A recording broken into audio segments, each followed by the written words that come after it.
ఆమోదించలేదు.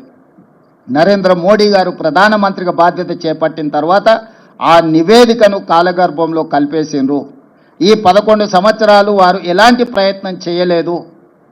కానీ శ్రీ రాహుల్ గాంధీ గారు కన్యాకుమారి నుంచి కశ్మీర్ వరకు 150 రోజులు 4000 కిలోమీటర్లు మండు టెండల్లో మంచు కొండల్లో పాదయాత్ర చేస్తూ ఈ దేశ ప్రజలందరినీ కలిసినప్పుడు దేశ ప్రజల యొక్క ఆలోచన, దేశ ప్రజల యొక్క గుండె చప్పుడు విన్న రాహుల్ గాంధీ గారు స్పష్టమైన హామీ ఇచ్చిండు ఈ దేశ ప్రజలకు.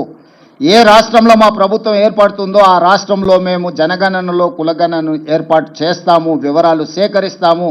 అదేవిధంగా కేంద్రంలో కూడా మా ప్రభుత్వం ఏర్పడిన ఎంబడే జనగణనలో కులగణను కలిపి సమాచారాన్ని సేకరించి ఇది ఈ సమాజానికి సంబంధించిన ఎక్స్రే, ఈ ఎక్స్రే ద్వారా వాళ్ళు ఎంతమంది ఉన్నారో అంత వాళ్లకు నిధుల విషయంలో నియామకాల విషయంలో న్యాయం చేస్తామని రాహుల్ గాంధీ గారు హామీ ఇచ్చారు.